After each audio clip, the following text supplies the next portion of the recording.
Video में break लेना not very happy. अभी डाउनलोड करें तक ऐप।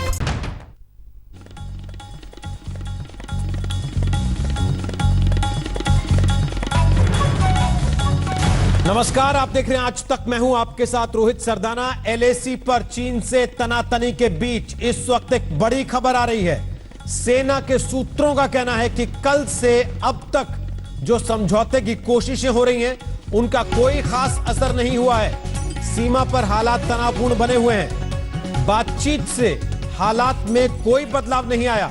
न सिर्फ लद्दाख बल्कि वास्तविक नियंत्रण रेखा के और हिस्सों में भी सेना अलर्ट मोड में आ चुकी है।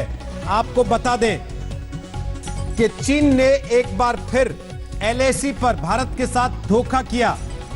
चीनी सैनिकों के साथ बातचीत करने गई भारतीय सैनिकों की टीम को घेरकर उस पर हमला किया गया, जिसमें भारतीय सेना ने बताया है कि कम से कम 20 जवान भारत के शहीद हो गए हैं और भारतीय सेना उन शहीद जवानों के नाम भी सार्वजनिक करेगी। लेकिन चीन की इस हरकत को बर्दाश्त नहीं किया जाएगा, यह बात भी भारत ने साफ साफ कह दी है। जितेंद्र बहादुर सिंह मेरे सहयोगी इस वक्त और जानकारी लेकर हमारे साथ मौजूद है। जितेंद्र, बताइए क्या अपडेट आपको मिल रहा वहां से?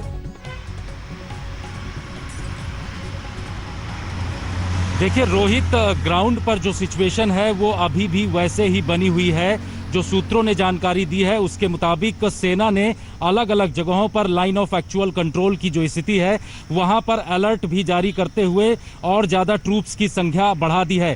जो जानकारी आईटीबीपी की तरफ से आज तक को मिली है उसमें सबसे बड़ी बात है कि ITBP line of actual control के 180 बीओपीज उनके हैं, वहां पर भी संख्या बढ़ा दी गई है। साथ ही एलआरपी और एसआरपी की जो संख्या होती है, लॉन्ग रेंज जो पेट्रोलिंग होती है और शॉर्ट रेंज पेट्रोलिंग, उसमें भी तब्दीली की गई है और उसको अब ज्यादा संख्या में किया जा रहा है। तो इस तरीके की जानकारी अलग अलग जगहों से आ रही है। इससे पहले आपको बता दें कि भारतीय सेना के जो 20 जवान शहीद हुए हैं, सेना के सूत्रों ने जानकारी दी है कि उनको भी आज उनके सारे नाम सार्वजनिक किए जाएंगे।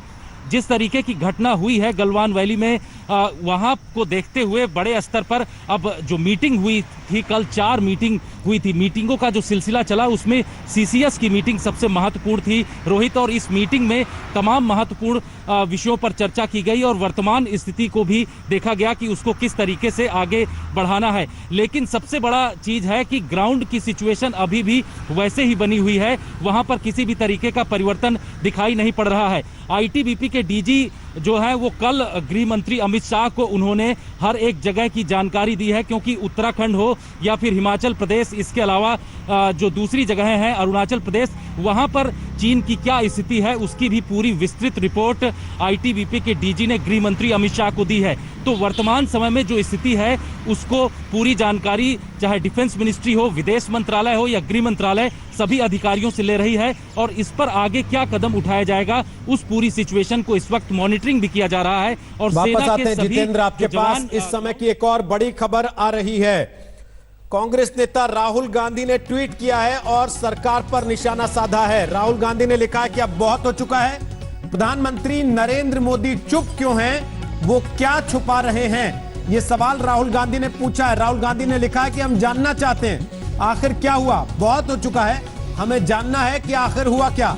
ये बात राहुल गांधी ने लिखी है और कहा कि चीन की इतनी हिम्मत कैसे हुई। भारत चीन झड़प पर राहुल गांधी का ये ट्वीट है। आपको बता दें कांग्रेस के नेता राहुल गांधी ने अब से कुछ मिनट पहले ये ट्वीट किया है और सीधे सीधे प्रधानमंत्री से सवाल पूछा है कि वो देश के सामने आकर स्थिति को साफ क्यों नहीं कर रहे कि आखिर हुआ क्या था वहां पर, क्या हुआ अचानक कि जिसकी वजह से भारतीय सैनिकों को जान गंवानी पड़ी।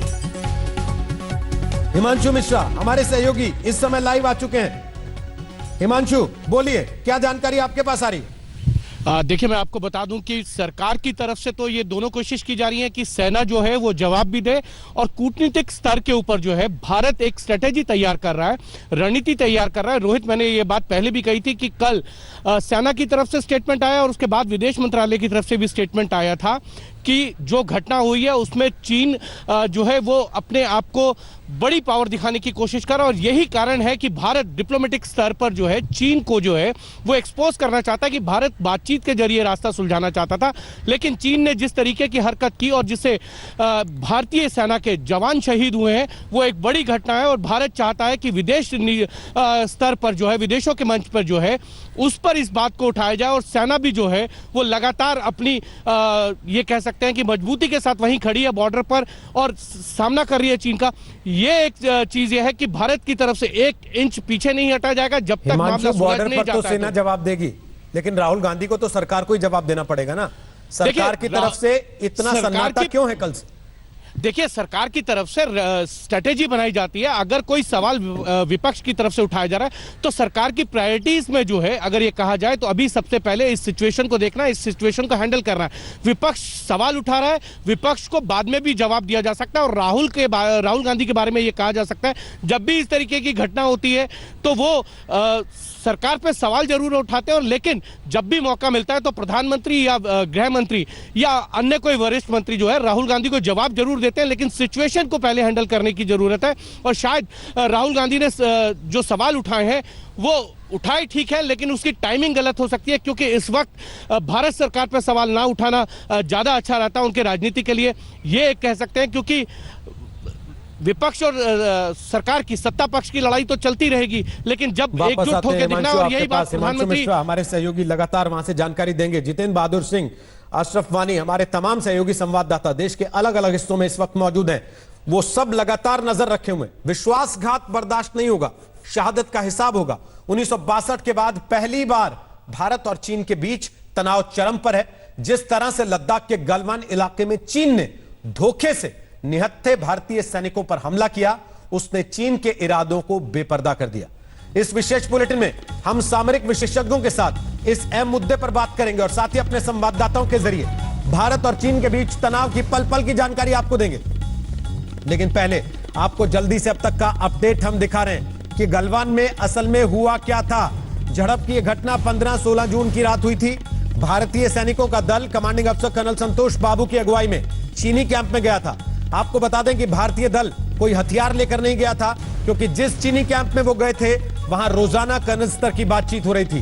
भारतीय दल चीनी सैनिकों से पीछे हटने को लेकर बनी सहमति पर बात करने के लिए गया था, लेकिन वहां भारतीय सैनिकों को चीन का धोखा मिला। बोल्डर्स, पत्थर, कटीले तारों और कील लगे डंडों से चीनी सैनिकों ने भारतीय दल पर हमला किया।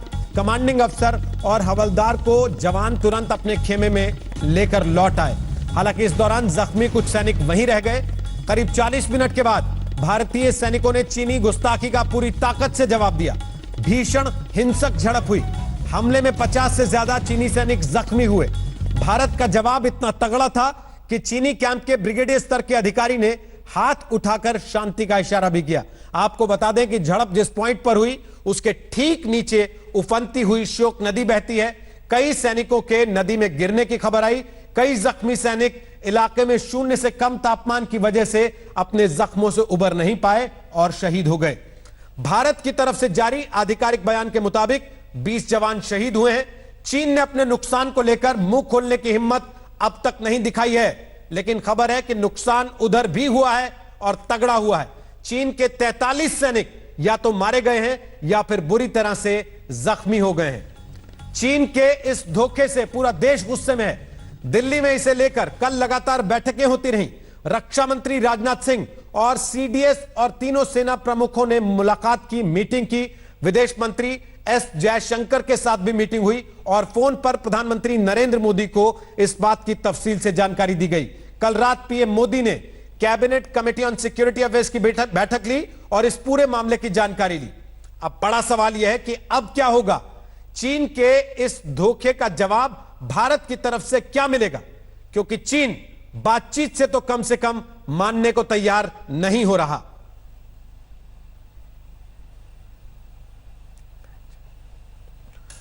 और हमारे साथ इस वक्त आ गए हैं 3 मेहमान। हमारे साथ हैं अशोक सज्जनहार, फॉर्मर डिप्लोमेट हैं, विदेश नीति के जानकार हैं। हमारे साथ हैं कर्नल रोहित देव और पीके सहगल साहब, जो कि मेजर जनरल रिटायर्ड, दोनों रक्षा विशेषज्ञ इस वक्त हमारे साथ आ चुके हैं लाइव बात करने के लिए। और साथ ही आपको बता दें, लगातार अपडेट हमारे तमाम सहयोगी संवाददाता पल पल का आपको देते रहेंगे। लेकिन पीके सहगल साहब, इस मौजूदा परिस्थिति को देखते हुए आगे क्या, आपका क्या कहना है? देखो, हिंदुस्तान के पास अनेकों विकल्प हैं। सबसे पहले तो हमने साफ तौर पे चीन को बताना है कि हमने किसी प्रकार से कोई कॉम्प्रोमाइज नहीं करना। हम अपना इंफ्रास्ट्रक्चर डेवलपमेंट है बिल्कुल बंद नहीं करेंगे और किसी प्रकार का कोई कॉम्प्रोमाइज नहीं होगा हिंदुस्तान की प्राइड का, सॉवरेनिटी का और टेरिटोरियल इंटीग्रिटी का। उन्होंने हमारी ताकत को देख लिया है, ताकत को समझ लिया है, उसका अनुभव कर लिया है। जो जवाबी कार्रवाई हमने की उसमें वास्तव में चीन को हमसे बहुत ज्यादा नुकसान हुआ है। और चीन को साफ तौर पर यह भी हम बता देंगे कि जहां तक इंटरनेशनल सिनेरियो है, हम दुनिया के साथ मिलकर चीन का विरोध करेंगे। चीन को हम कंडेम करेंगे कोरोना के ऊपर। WHO में ताइवान की मेंबरशिप को सपोर्ट करेंगे। उइघुर्स के ऊपर भी उंगली उठाएंगे और अगर जरूरत पड़े तो हम ट्रेड कार्ड को भी प्ले करेंगे, ताइवान कार्ड को भी प्ले करेंगे और तिब्बत कार्ड को भी करेंगे। ये चाइना के लिए बहुत ही घातक होंगे, बहुत ही खतरनाक होंगे। और चाइना साफ तौर पे समझता है कि इस समय हिंदुस्तान जो है बहुत नाराज है। हिंदुस्तान में जबरदस्त मांग हो रही है कि चीन के गुड्स का बहिष्कार किया जाए और चीन के साथ कड़ी से कड़ी कार्रवाई की जाए। चीन को साफ तौर पे नजर आ रहा है कि आज का हिंदुस्तान जो है वो 1962 का नहीं है। जिस माफी को वो इतनी बड़ी फौज लेके आया था, उसका मकसद था कि वह रहने के लिए, उसने वापस नहीं जाना था। लेकिन जब हिंदुस्तान ने उसके बराबर की सैन्य शक्ति वहां इकट्ठी कर दी, 10,000 सैनिक लगा दिए, टैंक्स लगा दिए, तोपें लगा दी, बख्तरबंद गाड़ियां लगा दी, फिर हेलीकॉप्टर्स अपाची ले आए, चिनूक्स ले आए, बोफर्स ले आए। उससे चीफ को साफ तौर पर नजर आ रहा था कि हम जो है हर प्रकार से उसका मुकाबला कर सकते हैं। हमारी लीडरशिप बड़ी डिसाइसिव है, बड़ी स्ट्रांग है और किसी प्रकार का कोई भी समझौता नहीं होगा जहां तक हमारे कोर इंटरेस्ट का कंसर्न है। और चीन को ये अपना एग्रेशन वोकेट करना ही होगा। और जैसे कि मैंने कहा, हमारे पास अनेकों विकल्प हैं। कौन सा विकल्प किस स्टेज पर इस्तेमाल करती है सरकार, ये तो सरकार की डिसीजन होगी, बट ऑप्शन बहुत जबरदस्त है। और चीन को साफ तौर पे नजर आ रहा है कि ये अगर युद्ध होता है तो चीन के हित में नहीं होगा, हमसे ज्यादा नुकसान चीन को होगा। चीन इस समय पूरी दुनिया में हर प्रकार से अलग थलग है कोरोना की वजह से जी। फिर वो अलग थलग है हांगकांग को लेके, ताइवान को लेके, साउथ चाइना सी में जो मस्कुलैरिटी दिखा रहा है। उसका सबसे प्रेस्टिजियस प्रोजेक्ट जो है OBR, वो दुनिया भर में उसके विरुद्ध एजुटेशन हो रही है। साउथ ईस्ट एशिया में बड़े प्रोजेक्ट कैंसिल कर दिए गए हैं, बांग्लादेश में कुछ कैंसिल कर दिए हैं, मलेशिया में कैंसिल कर दिए, मिडिल ईस्ट में कैंसिल हो रहे हैं। अफ्रीकन कंट्रीज कह रही हैं कि भाई हम इंटरनेशनल नॉर्म्स के मुताबिक। लेकिन सर, इस सारी परिस्थिति के बावजूद आज का सवाल यह है कि चीन ने भारत के साथ धोखा किया और अब सवाल इस बात को लेकर हो रहा है कि भारत को आगे क्या करना चाहिए। क्या वो कूटनीतिक लड़ाई होनी चाहिए या फिर कल यह खबर आने के बावजूद कर्नल देव कि चीन की तरफ भी नुकसान हुआ है, चीन उसको स्वीकार नहीं कर रहा, कोई औपचारिक बयान उनकी तरफ से नहीं है, लेकिन हमारे देश में तो लोग पूछने लगे हैं कि भाई चीन को नुकसान हुआ है तो पता क्यों नहीं लग रहा, दिखाइए तो सही, बताइए तो सही। तक उस मुठभेड़ उसकी hello, can you hear me? Sir, आपकी आवाज ठीक से नहीं आ रही है, कुछ तकनीकी गड़बड़ है, उसको दुरुस्त करते हैं, वापस आते हैं। अशोक साहब, अशोक सज्जनहार जी, आप क्योंकि विदेश नीति को बेहतर जानते हैं, आपने चीजों को हैंडल किया है, ऐसी परिस्थिति में जब बॉर्डर पर आपके 20 जवान धोखे से मार दिए जाएं, एक देश कब तक बैठकर, भारत जैसा देश कब तक बैठकर कूटनीतिक तरीके से दूसरे देश को एक्सपोज करते रहने की रणनीति बना सकता है? केवल नहीं, देखिए रोहित, अभी तक हम केवल बैठकर उसको एक्सपोज करने की रणनीति नहीं है। जैसे आपने स्वयं ही कहा है, जो अगर हमारे यहाँ पर 20 जवान हमारे शहीद हुए हैं तो वहां पर 40 से ऊपर का उनको नुकसान पहुंचा है। और देखिए, मैं पहला तो इसमें ये कहूंगा, जो एविडेंस है, जो उनको बहुत ज्यादा नुकसान हुआ है, जो वहां से कोई भी फिगर नहीं आई है जो उनका कितना नुकसान हुआ है। अगर होता 5, 6, 10 होते, अगर 20 से कम होते वहां पर लोग उनके मारे गए होते, तो बिल्कुल एकदम साफ सामने आ जाते दुनिया को ये बताने के लिए। देखिए, भारत के 20 हुए हैं, भारत ने 20 एक्नॉलेज किए हैं और हमारे उससे बहुत कम हुए हैं। तो मतलब हमने अपने लोगों को बताने के लिए, जो हम भारत के ऊपर भारी पड़ रहे हैं, अभी तक उन्होंने कोई फिगर नहीं दी है, कोई फिगर देने को वो राजी नहीं हुए हैं। इसका मतलब है उनको भी नुकसान बहुत ज्यादा हुआ है। आपका जो दूसरा सवाल है, जो हमको केवल कूटनीतिक तरीके से नहीं, कूटनीतिक तरीका तो है ही है, परंतु उसके आगे हमको एक मस्कुलर तरीके से चीन का मुकाबला करना होगा और हम कर रहे हैं, परंतु उसके साथ अभी जो जनरल सहगल ने बताया है बहुत सारे हमारे पास विकल्प हैं। परंतु मैं 2-3 चीजें ये बताना चाहूंगा। एक तो जो सरहद पर जो उनकी तरफ से ये आघात हुआ है, ये हमारे साथ विश्वासघात हुआ है, उसका न केवल इस एरिया में, हर एरिया में हमको एकदम सचेत मुस्तैद रहना पड़ेगा। कुछ भी होता है तो उसका भी पूरे तरीके से जवाब देना पड़ेगा। हमारे मिलिट्री एक्सपर्ट्स बताएंगे that we are placed in a much better position in many of these areas, चाहे अरुणाचल में है, चाहे मिडिल एरिया सिक्किम में है या उत्तराखंड में है वगैरह, हम बहुत अच्छे उस पर हैं और इसीलिए हम उनका जवाब दे सकते हैं। दूसरा देखिए, मैं ये कहूंगा जो व्यापार एक चीज है जिसमें हम बहुत ही बखूबी चीन को हम मुंह तोड़ जवाब दे सकते हैं। ऐसा क्यों? क्योंकि हमारे से वो करीब $60 बिलियन का ट्रेड सरप्लस है। अगर उसका अमेरिका के साथ $400 बिलियन सरप्लस है तो दूसरे नंबर पर भारत आता है। और अगर उसमें चीन में जो एक खलबली मची हुई है वो उसकी आर्थिक व्यवस्था की वजह से मची हुई है, आर्थिक स्थिति की वजह से मची हुई है। वहां पर करीब 80 मिलियन लोगों को अनएम्प्लॉयमेंट है और वहां पर बहुत आक्रोश है वहां की जनता में, चीन की जनता में, क्योंकि चीन का जो कम्युनिस्ट पार्टी की लेजिटिमेसी है वो है केवल इससे जो वो आप उनको इकोनॉमिक ग्रोथ वो देते रहे हैं लोगों को। सर, लेकिन अगर इकोनॉमिक ग्रोथ भी नहीं होता है वहां पर। मेरा एक सवाल है सर आपसे, मैं वो सवाल पूछूं उसके पहले अपने दर्शकों को हम एक बात बताना चाहते हैं। जो तस्वीर इस वक्त वो टेलीविजन स्क्रीन पर देख रहे हैं, ये तस्वीर गलवान घाटी के उस इलाके की तस्वीर है जहां पर हिंसक झड़प हुई। ठीक उस जगह तक आज तक का कैमरा पहुंचा है जिस जगह यह हिंसक झड़प हुई थी और वहां की एक्सक्लूसिव तस्वीर हम आपको दिखा रहे हैं। यह कुल मिलाकर उस जगह की तस्वीर है। केवल आपको बता दें, गलवान घाटी में जहां हमने आपको पूरी जानकारी दी है कि भारतीय टोली गई थी सैनिकों की मिलने के लिए उस कैंप में जहां चीनी सेना के लोग थे। बातचीत लगातार चल रही थी, इसलिए इस बात का अंदाजा किसी को नहीं था कि चीन की सेना इस तरीके से घेर कर ऐसी हरकत करेगी। लेकिन अशोक जी, जो आप बात कर रहे थे, भारत के प्रधानमंत्री और चीन के राष्ट्रपति 2014 के बाद से अब तक 18 बार मिल चुके हैं, यानी कि एक साल में एवरेज 3 बार उनकी कम से कम मुलाकात हुई है। भारत के प्रधानमंत्री 5 बार चीन गए। 70 साल में इतनी चीन यात्राएं किसी प्रधानमंत्री ने नहीं की, फिर भी चीन ने धोखा दे दिया। से मैं तो कहूंगा जो इसको हमें एक वाटरशेड मूवमेंट मानना चाहिए। ये मेरे विचार से ऐसा अब मौका आया। देखिए, चीन हमारा बड़ा पड़ोसी है, 3488 किलोमीटर हमारा बॉर्डर है। ये हमारे हित में नहीं है और मैं समझता हूं चीन के हित में भी नहीं होना चाहिए। जो हमारे साथ जंग हो, हमारे साथ रिश्ते ठीक ठाक हो, ये नहीं है जो बहुत वार्म, कॉर्डियल, फ्रेंडली वगैरह, परंतु ठीक ठाक मैनेजेबल रिश्ते होने चाहिए। और इसी का प्रयास हमने किया है। इसका मैं आपको उत्तर दूं, जो प्रधानमंत्री वहां पर 5 बार ही गए हैं। देखिए, आजकल के जमाने में रोहित जी बहुत सारी इंटरनेशनल ऑर्गेनाइजेशंस और इंस्टीट्यूशंस आ गई हैं जिसका भारत अब सदस्य है। पहले वो इंस्टीट्यूशंस या तो थी नहीं या भारत उनका सदस्य नहीं था। जैसे शंघाई कोऑपरेशन ऑर्गेनाइजेशन है, जैसे आसेम है, जैसे ब्रिक्स है। तो अगर आप कहते हैं 6 साल में भारत के प्रधानमंत्री वहां 5 बार गए हैं, 3-4 मर्तबा, तो वो ऐसी रीजनल ऑर्गेनाइजेशंस की मीटिंग अटेंड करने गए हैं। और जो उनकी द्विपक्षीय यात्रा हुई है वो केवल 1 मर्तबा हुई है, वो हुई है मई 2015 में। तो इसलिए हमको इसका अगर हम बात करते हैं तो ठीक हमको समझकर बात करनी चाहिए। जो द्विपक्षीय यात्रा उनकी 1 बारी हुई है और जो है इंटरनेशनल ऑर्गेनाइजेशन से। जैसे मैं कह रहा था, चीन ने हमारे साथ विश्वासघात किया है। हम पिछले 5-6 साल से नहीं, केवल इस अरसे में नहीं, उससे पहले भी हम बहुत प्रयास करते रहे हैं। जो हमारे उनके साथ कंपटीशन तो है, परंतु हम किसी प्रकार से जहां जहां कोऑपरेट कर सकते हैं उनके साथ करते रहें।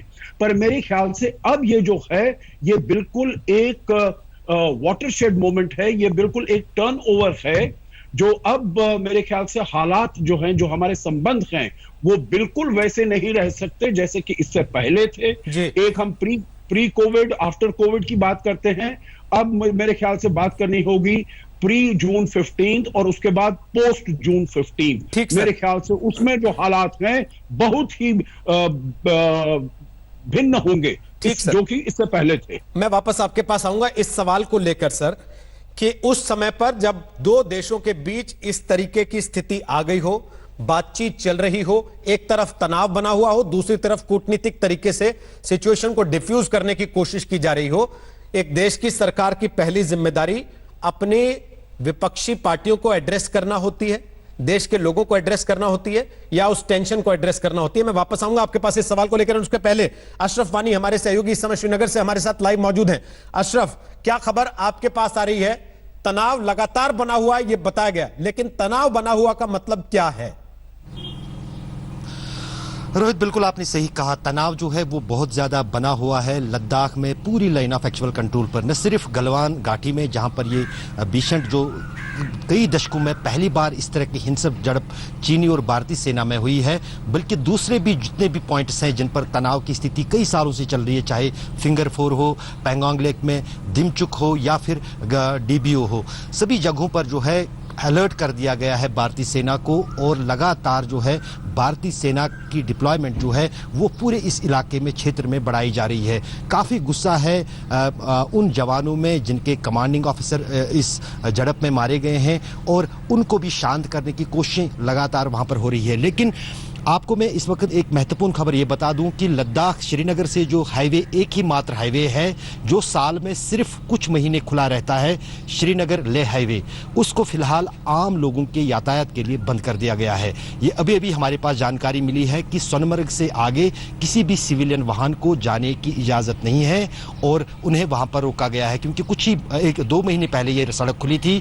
करगिल और लद्दाख के लोग जो थे वो फिलहाल इस सड़क से आया जाया करते थे, लेकिन फिलहाल आज सुबह से इस सड़क पर सभी तरह की जो सिविलियन मूवमेंट है उसको रोक दिया गया है। क्या कारण है वो सरकार जानती होगी, और माना जा रहा है कि डिप्लॉयमेंट जो ट्रूप्स की है, जो सेना की तैनाती है, उसको देखते हुए ये कदम उठाया जा रहा है, क्योंकि लद्दाख को पहुंचाने के लिए चाहे सेना हो, सेना का साज सामान हो, उसमें काफ़ी प्रक्रियाएं होती है, काफ़ी समय लगता है। इसके लिए शायद ये कदम जो है उठाया गया है सरकार और प्रशासन की तरफ से, और जिस अंदाज से संकेत साफ आ रहे हैं कि हल्के में जो है 15 जून की घटना जो रात में घटी उसको ना ही सेना ले रही है ना ही सरकार ले रही है। यही कारण है जो कल आपने दिन भर देखा कि इस घटना के बाद किस तरह से बैठकों का अलग अलग दौर, चाहे सेना के स्तर पर हो, सरकार के स्तर पर हो, वो हो रहा है, और सिर्फ यही रणनीति बनाई जा रही है कि इस का जवाब जो चीन ने जो हमाकत की है, इसका जवाब कैसे दिया जाए। और फिलहाल जो है सेना की तरफ से लाइन ऑफ एक्चुअल कंट्रोल पर उस तरह की तैयारियां भी चल रही है, और दूसरी तरफ जो आपने महत्वपूर्ण बात कही कि तनाव की स्थिति जो है वो फिलहाल बहुत ज्यादा बनी हुई है। बहुत बहुत शुक्रिया अशरफ वानी, फिलहाल जानकारी देने के लिए। अशरफ वानी बता रहे हैं बड़ी खबर इस वक्त, श्रीनगर लेह हाईवे आम लोगों के लिए फिलहाल बंद कर दिया गया है। कारण क्या है इसके बारे में जानकारी नहीं दी गई है, लेकिन सोनमर्ग के आगे सिविलियन व्हीकल्स यानी कि आम नागरिकों की गाड़ियां नहीं जा पाएंगी, यह जानकारी अशरफ वानी ने अभी अभी दी है। कर्नल रोहित देव, अब उम्मीद करते हैं हम आपको सुन पाएंगे ठीक से। मेरा सवाल सर यह था कि जिस एजेंसी ने, भारतीय समाचार एजेंसी ने यह बताया कि 20 भारतीय सैनिक शहीद हुए हैं, उसी एजेंसी ने यह भी बताया कि 43 चीन के भी सैनिक मारे गए हैं या बहुत बुरी तरह से जख्मी हुए हैं। लेकिन हमारे ही देश में एक बहुत बड़ा तबका है जो ये कह रहा है कि 43 मारे गए, इस पे कैसे यकीन कर ले? जी रोहित जी, इन बातों का कोई तर्क नहीं है। जो भारतीय सेना कर रही है एलएसी पे अपनी कार्रवाई, हम पे उस पे अभी कंसंट्रेट करना चाहिए और अपने पॉलिटिकल और डिप्लोमेटिक एंगल को देखना चाहिए। कितने मारे गए वो अहम नहीं है, मैं आपको खाली यकीन दिलाता हूं, मेरे पास काफी सूचना है, मैं टीवी पे उतना नहीं बोल सकता। इतना बताता हूं कि जितने हमारे शहीद हुए हैं उससे ज्यादा हमारे ट्रूप्स ने बिना किसी हथियार के, उससे ज्यादा, काफी ज्यादा उधर खामी पहुंचाई है। ये बोलने के बाद मैं आपके सामने 3 विशेष मुद्दे रखना चाहता हूं, थोड़ा सुनिएगा, थोड़ा समय दीजिएगा। पहला है कि जहां तक चीन का सवाल है, चीन एक बहुत ही सुनिश्चित तरीके से, आपने 2017 में डोकलाम देखा, 2018 के बाद चीन ने इस पूरे टिबेटन रीजन में, जो कि उसका इलीगल ऑक्यूपेशन है, उधर उसने चेंगडू और लांगजाओ मिलिट्री रीजन को कंबाइन किया और एक कमांड बनाई। 2018 जुलाई से लेकर 19 तक काफी आले दर्जे के दस्ते और वेपन सिस्टम्स उसने इस एरिया में डिप्लॉय की। उसकी railway line सिंगाई Tibet line Chicago से यांगडोंग तक आती है और 5 प्रमुख एयरपोर्ट हैं जो उसको मोबिलाइजेशन में अभी देते हैं एडवांटेज। जो मोबिलाइजेशन डिफरेंशियल है दोनों देशों का, वो आज से 40 साल पहले चीन के फेवर में 100:1। 30 साल पहले भी धीरे धीरे करके वो इस लेवल पर अभी आया है कि डिफरेंशियल चीन के तरफ है कि वो अपनी फोर्सेस टिबेटन प्लेटो पे ज्यादा जल्दी ला सकता है। पिछले 3 सालों में चीन ने तिब्बत के अंदर सिविल इंफ्रास्ट्रक्चर के नाम पर काफी मिलिट्री डिप्लॉयमेंट और दस्ते तिब्बत में डाले हैं और आप देखेंगे अगले 4-5 साल में ये डिप्लॉयमेंट और बेसेस धीरे धीरे एलएसी की तरफ आएंगे, जिसका एक प्रमुख एग्जाम्पल है जो आपने पगांगसो के पास देखा, उनकी जो डिप्लॉयमेंट आ गई है, और गलवान के पास भी उनकी जो डिप्लॉयमेंट है, जहां तक वो रोड पर आते हैं। और जो कल की घटना जो हुई, कल रात की, देर रात की, परसों शाम की, उस घटना में भी इनके जो ट्रुप्स हैं ये पीछे से आए, ये गाड़ियों में ये पूरा सामान लेके तैयार थे, ये किसी मंसूबे से आए थे। और यही मैं बोल रहा हूं और जो बाकी विशेषज्ञ बोल रहे हैं, ये एक सब टैक्टिकल लेवल पे विश्वासघात है। जबकि आपकी बात 6 जून को हुई एक लेफ्टिनेंट जनरल लेवल पे, उसके बाद इन चीजों को थोड़ा पीछे जाना चाहिए। जहां तक भारतीय सेना का सवाल है, मैं यकीन दिलाता हूं जो कमांडर्स और ट्रुप्स ग्राउंड पर हैं वो भारत की देश का एक भी अंग ऐसे नहीं व्यस्त जाने देंगे। कोई पुराना समझौता 1962 की लड़ाई नहीं है कि हमारी जो सेना है उसके पास साजो सामान पूरा नहीं था, काफी साजो सामान है। और कुछ चीजें जो हमारी जो सेना कर सकती है वो मैं आपके सामने रखना चाहता हूँ।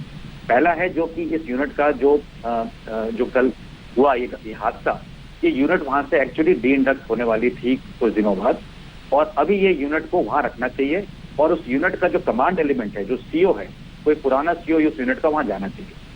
दूसरा है जो हमारी जो सैटेलाइट व्यवस्था है, इस इंसिडेंट को हुए तकरीबन 36 घंटे हो गए हैं। अगले 12 से 18 घंटे के अंदर हमारी खुद की सैटेलाइट्स और जो हमारे जो सहयोगी देश है उनकी सैटेलाइट्स के जरिए और इंट एजेंसी के जरिए बैटल पिक्चर काफी क्लियर करनी होगी कि जो 3 जगह पे जहां पे ये मुठभेड़ चल रहा है, यहाँ पे एक्चुअल डिप्लॉयमेंट एलएसी के पास कितनी है और क्या हमने आगे काम करना है। ट्रुप्स के लिए सैटेलाइट कम्युनिकेशन और ड्रोन से जिसमें कि इंफ्रारेड विजन हो, उसकी अब जरूरत है कि हम भी मैप कर सकें कि ये घटना कैसे घट रही है और चाइना को एक्सपोज कर सकें।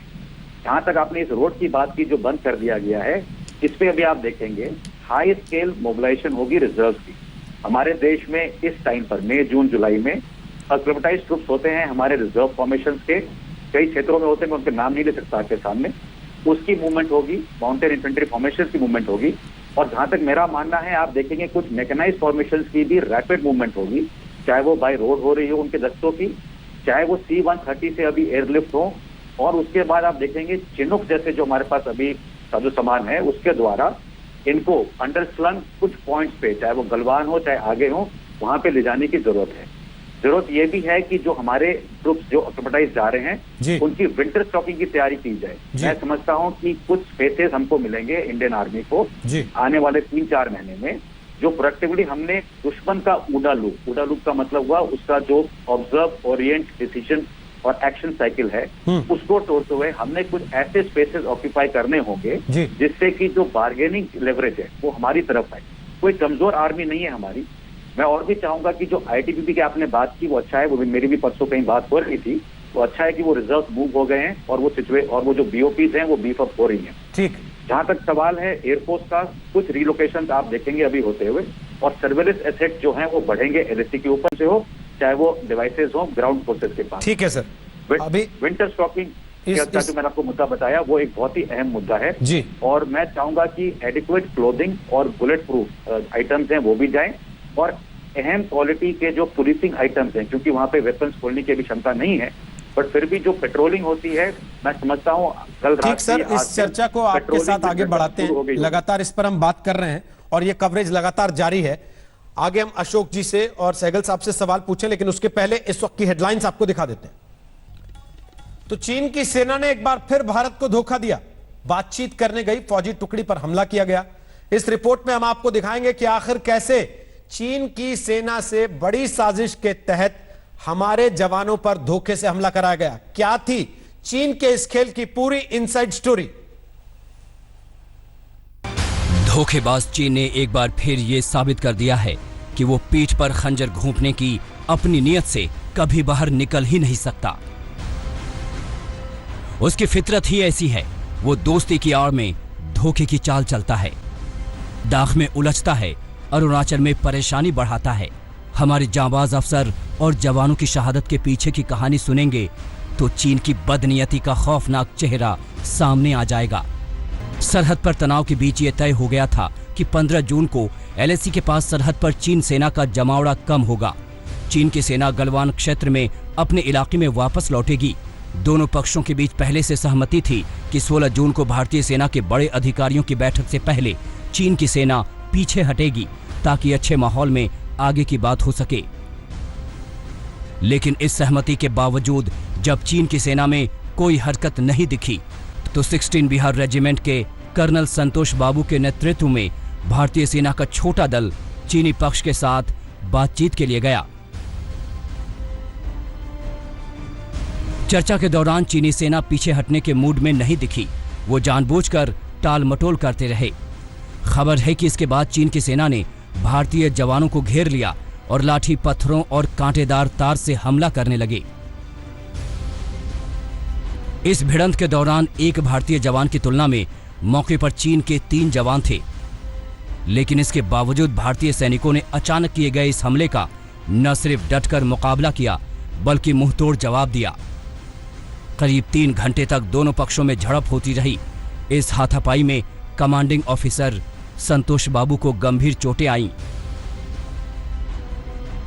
झड़प शुरू होने के बाद भारतीय सैनिकों की दूसरी टीम मौके पर पहुंची और फिर सेना ने चीन के इस धोखे पर करारा जवाब दिया। खबर है कि भारतीय सेना के पलटवार में चीनियों को भारी नुकसान पहुंचा। सूत्रों के मुताबिक सेना की जबरदस्त जवाबी कार्रवाई में चीन के 43 सैनिक या तो मारे गए या फिर गंभीर रूप से घायल हैं। चीन ने ये गुस्ताखी नहीं की है बल्कि गुनाह किया है। पहले हमारी जमीन पर कब्जा और अब दबंगई। लेकिन अब चीन को समझ लेना चाहिए कि ईंट का जवाब पत्थर से देगा भारत। उसकी हर चाल का जवाब उसी की भाषा में दिया जाएगा, क्योंकि ये 2020 का भारत है। धारचूला से मंजीत नेगी के साथ आज तक ब्यूरो। चीन से लड़ते हुए जिन जवानों ने शहादत दी उनमें झारखंड के कुंदन और बिहार के सुनील हैं। परिवारों को इन जांबाजों की शहादत पर गर्व है। और हम लोग फोन आने के बाद भैया का फोन आया कि डेथ कर गए और हम लोग बहुत दुखी है और ज़्यादा कुछ नहीं बोल सकते हैं। हम लोग सुनने में आया कि सुबह सुबह हम लोग न्यूज़ देख रहे थे तो सुनने में आया कि गोलीबारी हुआ, नोक झोंक पहले हुआ, उसके बाद गोलीबारी हुआ। उसमें गोली चला तो जिसमें इंडिया का 2 सैनिक और 1 कर्नल शहीद हो गए, जिसमें एक हमारे बड़े भाई गांव के ही पड़ोसी दिघरा के निवासी थे, वो सुनील राय, वो डेथ कर गए। कुंदन मेरा बहुत जिगरी याद था, जिगरी दोस्त था, मेरे साथ पढ़ता था, आर्मी में जॉब करता था। 6 साल हो गई उसकी नौकरी की और अचानक कल चीन लेह लद्दाख पे मुठभेड़ हुई जिसके कारण वो जो है शहीद हो गया। ये बड़ी दुखद घटना है और हम ग्रामवासियों के लिए पीड़ादायक घटना है।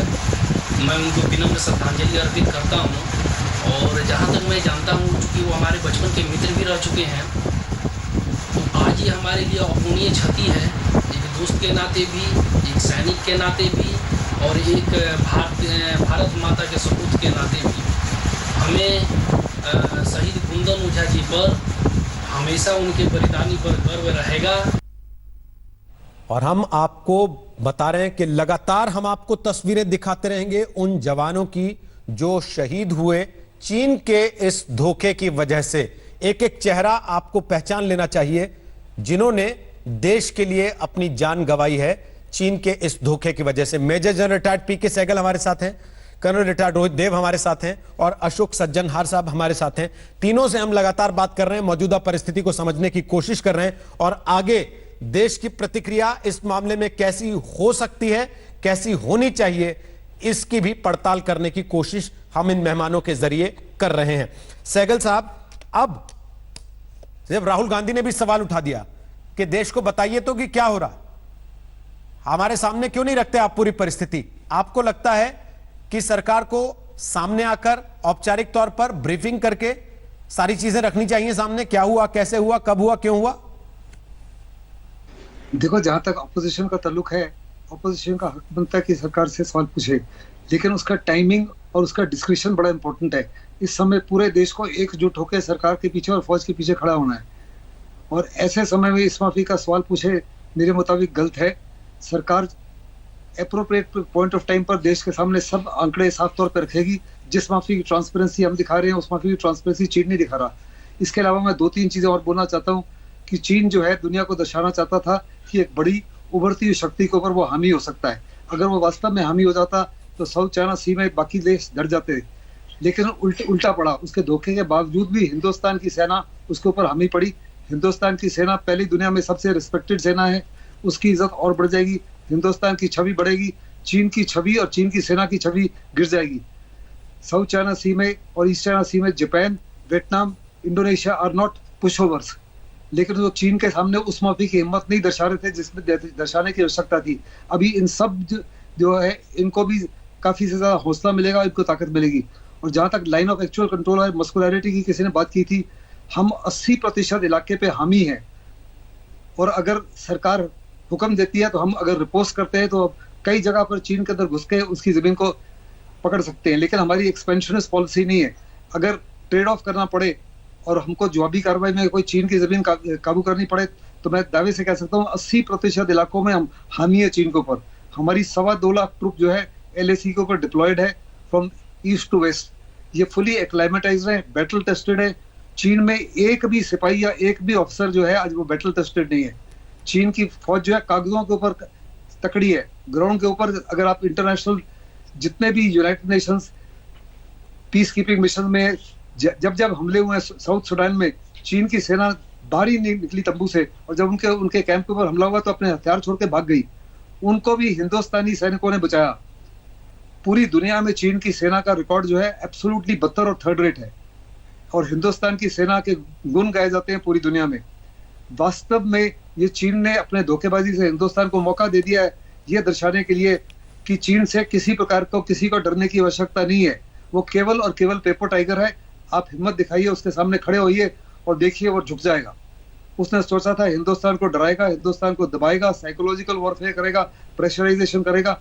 ये चीन के लिए बहुत जबरदस्त भारी पड़ेगा, और मेरे मुताबिक if it continues 100% it is the beginning of the end of Xi Jinping and the communist party of China. Chinese army का नाम है पीपल्स लिबरेशन आर्मी। मुझे पक्का यकीन है कि ये आर्मी जो है चीन के लोगों को अपने उस ज़ीपेंग से छुटकारा दिलाएगी जिसकी आवश्यकता साफ तौर पर नजर आ रही है।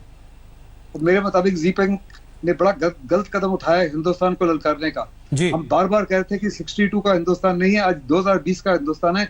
हम स्ट्रांग हैं, हम डिसाइसिव हैं, और हम उस माफी के डिसीजन ले सकते हैं। सर, ये बात तो हम कहते हैं कि 62 का हिंदुस्तान नहीं है, 2020 का हिंदुस्तान है। लेकिन अशोक जी, बदला क्या? 1962 में भी धोखा खा गए, 2020 में भी धोखा खा गए। हम धोखा इसलिए खा गए क्योंकि हिंदुस्तान जो अनफॉर्चुनेटली है, हम हमेशा दूसरे को बिलीव करते हैं। चीन बार बार प्रूव कर रहा है कि it is totally untrustworthy, totally unreliable, और उसको बिलीव करना एक किस्म से बहुत जबरदस्त अपने आप को धोखा देना है। जी अशोक सज्जनार जी, अशोक सज्जनार जी, यही सवाल मेरा आपसे भी है जो मैंने आपने बिल्कुल ठीक कहा रोहित। अगर उस समय हम धोखा खा गए तो उस समय हमने अपनी 38,000 स्क्वायर किलोमीटर की टेरिटरी उनको दे दी। वो आए अक्साई चीन में 38,000 स्क्वायर किलोमीटर की टेरिटरी अभी भी उनके पास अवैधिक रूप से है। अभी जो है, अभी उन्होंने 40-45 स्क्वायर किलोमीटर की टेरिटरी हमसे लेने का प्रयास किया और उनको मुंह तोड़ जवाब मिला। मतलब कि हम अपना अपनी जमीन का एक भी कतरा उनको नहीं देंगे, और उसके लिए हम लड़ाई करेंगे, उसके लिए हम जूझेंगे। और देखिए, मैं समझता हूं ये 2-3 चीजें हैं हमें समझनी पड़ेंगी। ये जो चीन ऐसा क्यों कर रहा है, एक तो ऐसी पॉसिबिलिटी है, मे बी वो समझता है जो सभी जो दुनिया के देश हैं वो अपने अपने प्रॉब्लम्स में लगे हुए हैं। सभी को कोरोना वायरस से दिक्कतें हो रही हैं, उसी से जूझ रहे हैं। चाहे अमेरिका है, यूरोप है, भारत है। भारत में भी केसेस बढ़ रहे हैं, डेथ्स बढ़ रही हैं। हालांकि हमने काफी अच्छी तरीके से कंट्रोल किया है, परंतु चीन ये समझता है जो उसने कोरोना वायरस पर कंट्रोल कर लिया है, उसकी इकोनॉमी भी ऊपर आने लगी है, तो उसके पास अब ये मौका है, एक ये स्ट्रेटेजिक अपॉर्चुनिटी है जो उसके पास मौका है और उसके पास ये जोर भी है।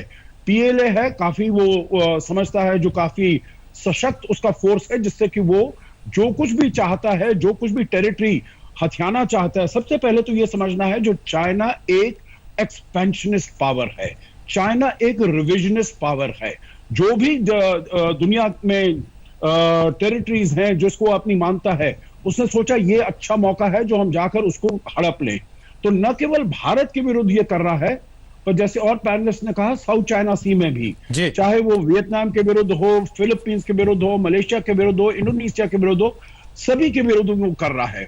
दूसरी चीज है जो उसके शी जिनपिंग के अपने आप अंदरूनी चीन में इतने ज्यादा उसके विरुद्ध आक्रोश हो गया है, क्योंकि वहां के लोग, एक जैसे मैंने पहले भी कहा, वहां की इकोनॉमी है उसको बहुत धक्का लगा है इसकी वजह से, क्योंकि 40% उसका जो इकोनॉमी है, जीडीपी है, वो उसका एक्सपोर्ट से होता है, और एक्सपोर्ट जो उसके मार्केट हैं, चाहे अमेरिका है या यूरोप है वगैरह, वो सब एकदम ठप पड़े हैं। दूसरी बात है, इस सवाल को लेकिन मैं वापस आपके पास लेकर आना चाहता हूं थोड़ी देर के बाद, कि बार बार जब भी कोई ऐसी परिस्थिति पैदा होती है, भारत में एक तरीके का एक सोशल मूवमेंट चलाने की कोशिश होती है, बायकॉट चाइना। हालांकि बायकॉट कुछ बड़ा कुछ होता नहीं, वो लड़ी फुलझड़ी खरीदना बंद हो जाता है कुछ दिन के लिए, लेकिन जहां चीन को नुकसान होना चाहिए वो रास्ते, वो दरवाजे बंद नहीं होते। और हमने कुछ रोज पहले इस मामले पर राम माधव से बात की थी, तो उन्होंने कहा कि भारत सरकार ने कोई कॉल नहीं दिया है बायकॉट चाइना का। वापस आने के बाद इस सवाल को भी उठाएंगे, और साथ ही कि चीन के इस धोखे का जवाब क्या हो। एक छोटा सा ब्रेक लेकर हम वापस आ रहे हैं, लेकिन आज तक पर यह लगातार कवरेज जारी है, आप देखते रहिए आज तक। नमस्कार, मैं हूं अंजना ओम कश्यप। हमें उम्मीद है ये वीडियो आपको पसंद आया होगा। लेटेस्ट खबरों के लिए यूं ही देखते रहिए आज तक, और इस वीडियो के पसंद आने पर लाइक, शेयर एंड सब्सक्राइब करना ना भूलें।